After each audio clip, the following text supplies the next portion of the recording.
Measuring learning is a necessary part of every teacher's work. Teachers need to check for student understanding, to know how students are doing overall, in order to help them successfully prepare for life after school.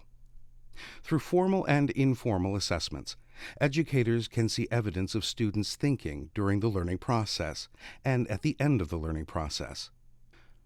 Through blended learning, teachers can use a variety of educational platforms, such as learning game-based programs or assessments that give immediate feedback to the student, teachers, and parents. To get immediate feedback from my students, I'm using Schoology a lot.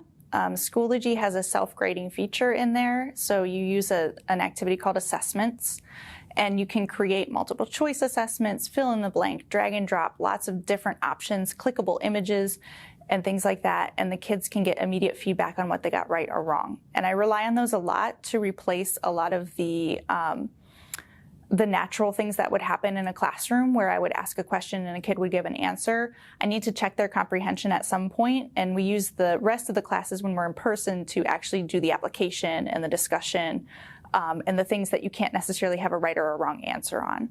So that's been really good. Poll Everywhere has been really nice as well. It's also just another different type of site to get, it's more collaborative, so it's something that you have to do live. So when I have my live classes, my students can get immediate feedback. They can also see each other's answers anonymously. So I will see, like what I normally do in class is I'll have whiteboards and the kids will hold up their whiteboard answers. But because we're at home, we can't necessarily do that. So Poll Everywhere, the kids can answer a question, their answers will pop up, and I can correct them as they come up if they have something grammatically wrong or vocabulary-wise or just content incorrect.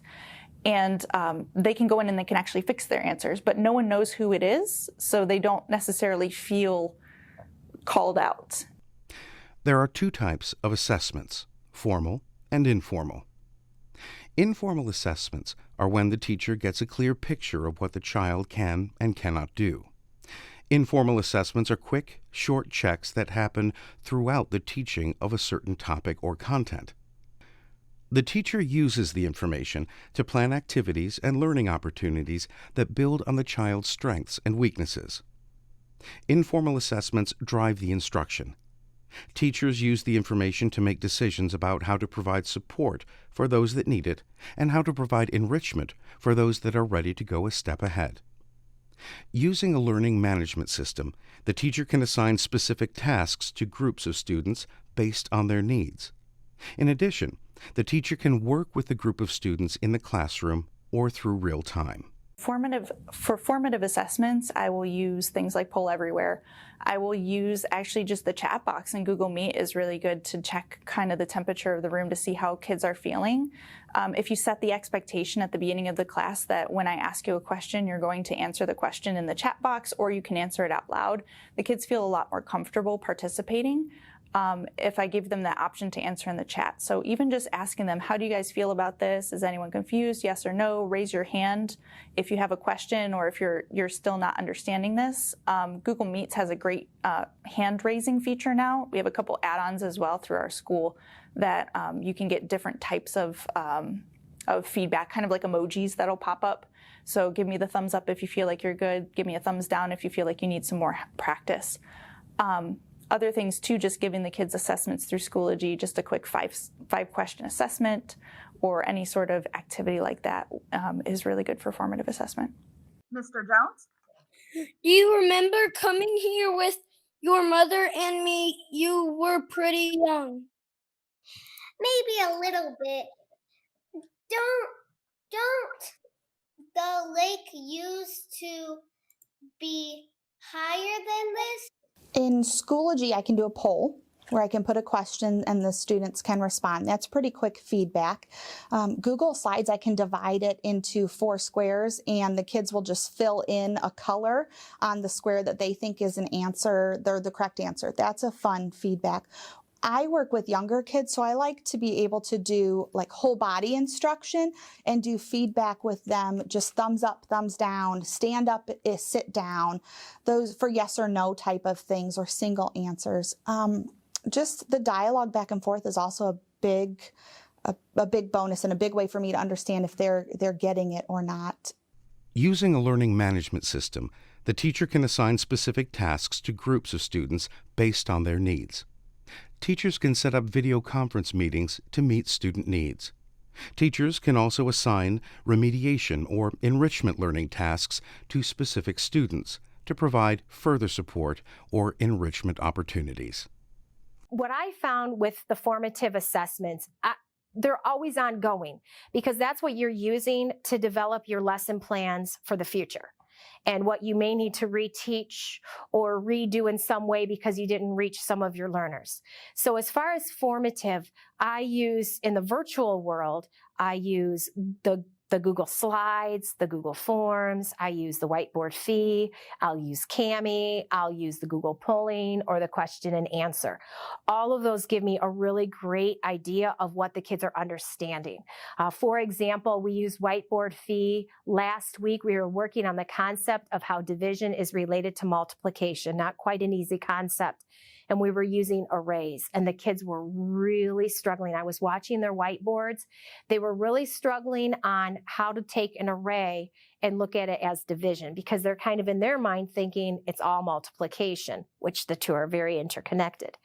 But by watching them on whiteboard fee, I said, oh, maybe this was probably not the best tool to use for them to show their learning. However, it provided me some great assessment because then I realized, let's back a step up. And I found a great activity for them to do on Kami where we could really talk it through and show them. So that was really key, is being able to watch what they're doing live so that you can see what you need to do for them in the next step of learning.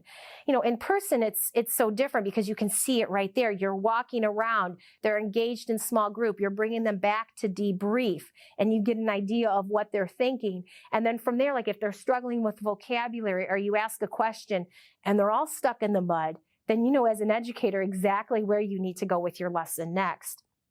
In the virtual world, to an extent, you know that. I just think that the more opportunities you give the kids to show what they're learning through different applications, that I think really shows what they're learning and how you can adjust what you're teaching for them. So, you know, like I mentioned, all those other applications and how well they can be used to provide future lessons in all ways.